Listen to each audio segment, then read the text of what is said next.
নমস্কার বন্ধুরা, ইউসি reasoning YouTube চ্যানেলে সবাইকে স্বাগত জানাই। আজকের ভিডিওতে রিজনিংয়ের 10টি গুরুত্বপূর্ণ প্রশ্ন উত্তর নিয়ে আলোচনা করব, যেগুলি আপকামিং কম্পিটিটিভ এক্সামের ক্ষেত্রে খুবই গুরুত্বপূর্ণ। সুতরাং ভিডিওটি সবাই শেষ পর্যন্ত দেখবে। আজকের প্রথম প্রশ্ন এখানে দেওয়া আছে যে নিচের দেওয়া বিকল্পগুলি থেকে সৃষ্ট শব্দটি নির্বাচন করুন। এখানে দিয়েছে যে ক্যালেন্ডারের সঙ্গে ডেটের যে সম্পর্ক আছে একইভাবে ডিকশনারির সঙ্গে নিচের কোন বিকল্পটির একই সম্পর্ক আছে। তাহলে আমরা জানি যে ক্যালেন্ডার ডেট দেখার কাজে লাগে, তারিখ দেখার কাজে লাগে। একইভাবে তাহলে ডিকশনারি কিসের জন্য ব্যবহার করা হয়? ডিকশনারি শব্দের মানে দেখার জন্য ব্যবহার করা হয়। তাহলে এখানে সঠিক উত্তরটি হবে অপশান সি, ওয়ার্ড দেখার কাজে ব্যবহার করা হয়। সঠিক উত্তর অপশান সি। পরের প্রশ্ন এখানে দিয়েছে নিম্নলিখিত বিকল্পগুলির থেকে অসামঞ্জস্যপূর্ণ বিকল্পটি চয়ন করুন। দিয়েছে এখানে কয়লা, পেট্রোলিয়াম, প্রাকৃতিক গ্যাস এবং বায়োগ্যাস। তাহলে এদের মধ্যে এই কয়লা, পেট্রোলিয়াম এবং প্রাকৃতিক গ্যাস এরা সবই হচ্ছে জীবাশ্ম জ্বালানি, কিন্তু এই বায়োগ্যাস হচ্ছে পুনর্নবীকরণযোগ্য জ্বালানি। সুতরাং সঠিক উত্তরটি হবে অপশান ডি, এটি বাকি তিনটি থেকে আলাদা। পরের প্রশ্ন দিয়েছে যে নিচের দেওয়া বিকল্পগুলি থেকে সংশ্লিষ্ট নম্বরটি নির্বাচন করুন। এখানে দিয়েছে যে 17-এর সঙ্গে 52-এর যে সম্পর্ক আছে একইভাবে একের সঙ্গে নিচের কোন বিকল্পটির একই সম্পর্ক আছে সেটি বার করতে হবে। তাহলে প্রথমে দেখব যে 17 থেকে 52 কিভাবে এসেছে। আমরা যদি 17-এর সঙ্গে 3 গুণ করি তাহলে কত পাবো? 3 17 51, এবং এই 51-এর সঙ্গে যদি 1 যোগ করি তাহলে পাবো 52। একইভাবে যদি এই 1-এর সঙ্গে 3 গুণ করি তাহলে পাবো 3, এবং এই 3-এর সঙ্গে 1 যোগ করলে পাবো 4। তো 4 কোন অপশানে আছে? 4 আছে অপশান বি এ। তো সঠিক উত্তরটি হবে অপশান বি, 4। পরের প্রশ্ন এখানে দিয়েছে একটি নির্দিষ্ট কোডে BELIEF-কে AFKKDI হিসেবে লেখা হয়, তবে ওই কোডে SELDOM কিভাবে লেখা হবে। তাহলে প্রথমে দেখব BELIEF এখান থেকে কিভাবে AFKKDI এসেছে। তাহলে যদি দেখি কত ঘর অ্যালফাবেট, বি থেকে এতে যাওয়ার জন্য এখানে -1 করা হয়েছে, ই থেকে এফের যাওয়ার জন্য এখানে প্লাস 1 ঘর এগিয়েছে, এবং এল থেকে কে যাওয়ার জন্য এখানে 1 ঘর পিছিয়েছে। আই থেকে কেতে যাওয়ার জন্য এখানে 2 ঘর এগিয়েছে, আই জে কে 2টি ঘর। আর ই থেকে ডিতে দেওয়ার জন্য -1 হয়েছে, মানে 1 ঘর পিছিয়েছে। এফ থেকে আই এ যাওয়ার জন্য এখানে এফ জি এই যায় 3 ঘর এগিয়েছে। তাহলে একইভাবে যদি আমরা SELDOM এর কোডটি বার করি তাহলে হয় SELDOM।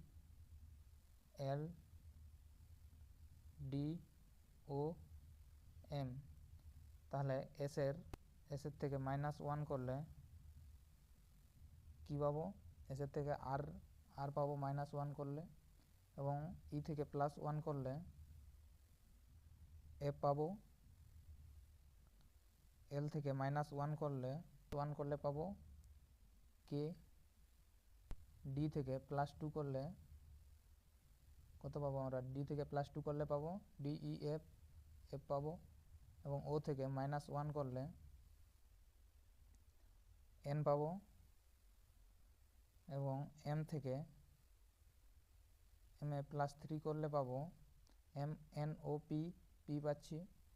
তো সঠিক উত্তরটি আমাদের আসছে RFKFNP। তো এটি কোন অপশানে আছে?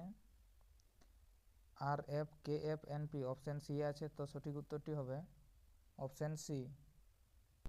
পরের প্রশ্ন এখানে দিয়েছে প্রদত্ত সিরিজের পরবর্তী সংখ্যাটি খুঁজুন। তাহলে আমাদের বার করতে হবে এই প্রশ্ন চিহ্নের জায়গায় কোন সংখ্যাটি আসবে।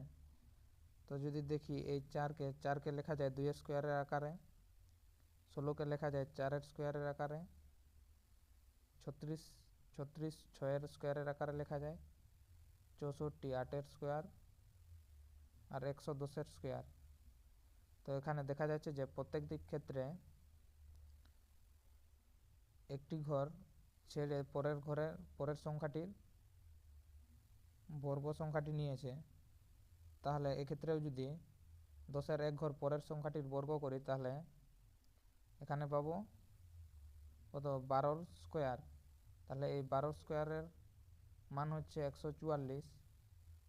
তো আমাদের এই প্রশ্ন চিহ্নের জায়গায় হবে 144।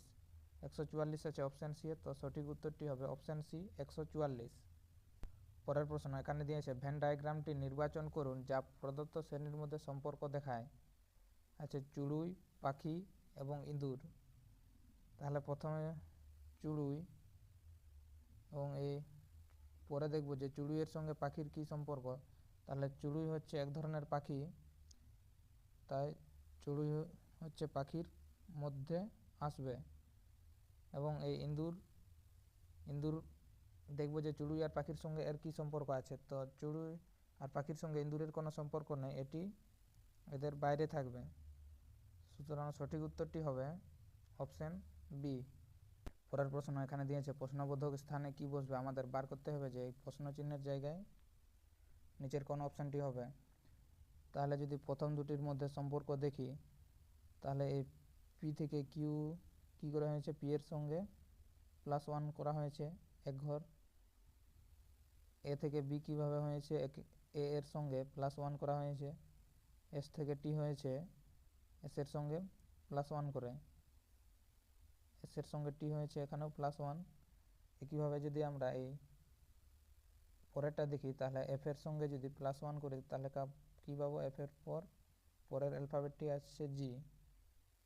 এ এর সঙ্গে +1 করলে পাবো এ এর পরের অ্যালফাবেটটি কি, এ এর পরের অ্যালফাবেটটি হচ্ছে বি। আই এর সঙ্গে যদি +1 করি তাহলে কী পাবো, আই এর পরের অ্যালফাবেটটি হলো জে। এবং এই এল এর সঙ্গে +1 করলে কী পাবো, এম পাবো। তাহলে আমাদের সঠিক উত্তরটি হয়ে যাবে জিবি জে এম। এটি কোন অপশানে আছে, GB J M option B এ আছে। তো সঠিক উত্তরটি হয়ে যাবে অপশান বি। পরের প্রশ্ন এখানে দিয়েছে যদি গুণিত এর মানে ভাজিত হয়, মাইনাস এর মানে গুণ হয়, ভাজিত এর মানে যোগ হয় এবং যোগের মানে বিয়োগ হয়, তবে এই নিচের সমীকরণটি সমাধান করতে বলেছে। তাহলে সর্বপ্রথম সিম্বলগুলা প্রথমে চেঞ্জ করে নিতে হবে। তাহলে 3 এই বিয়োগ চিহ্নের জায়গায় বলেছে, বিয়োগ চিহ্নের জায়গায় হবে গুণ চিহ্ন। তাহলে 3 গুণিত 15, এবং এই ভাজিত চিহ্নের জায়গায় ভাজিত মানে বলেছে যুক্ত চিহ্ন হবে। তাহলে 15 যুক্ত এখানে হবে 19। তারপরে বলেছে গুণিতের মানে ভাজিত চিহ্ন।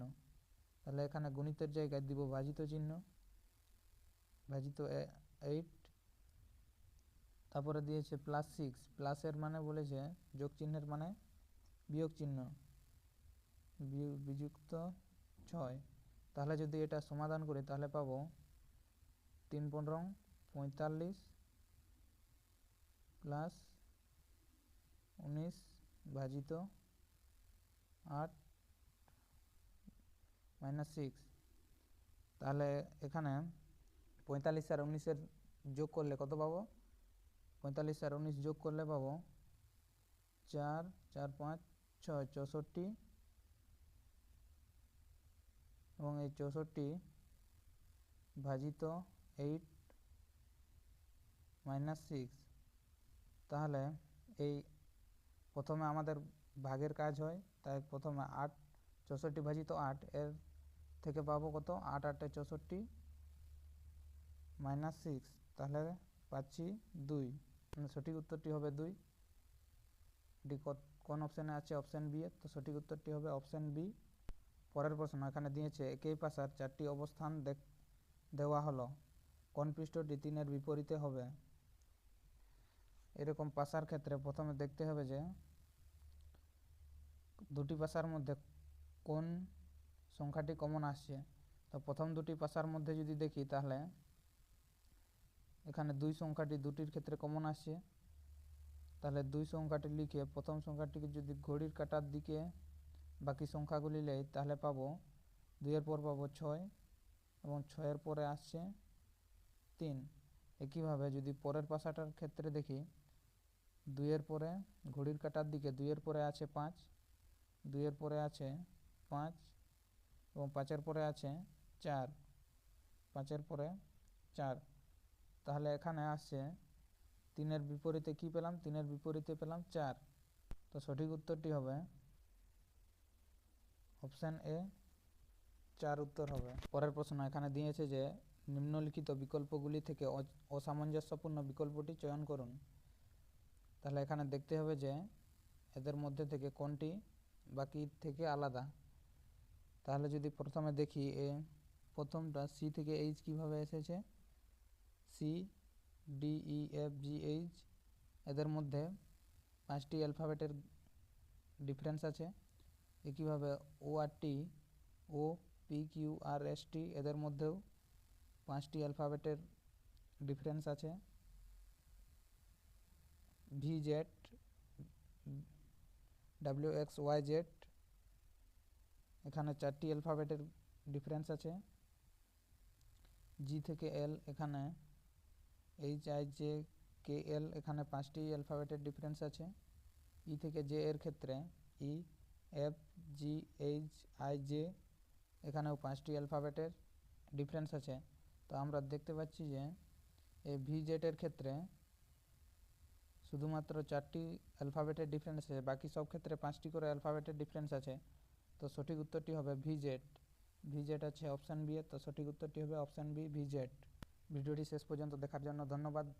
ভিডিওটি ভালো লেগে থাকলে লাইক করুন, শেয়ার করুন এবং চ্যানেলে নতুন হয়ে থাকলে চ্যানেলটিকে সাবস্ক্রাইব করে আমাদের সঙ্গে থাকুন।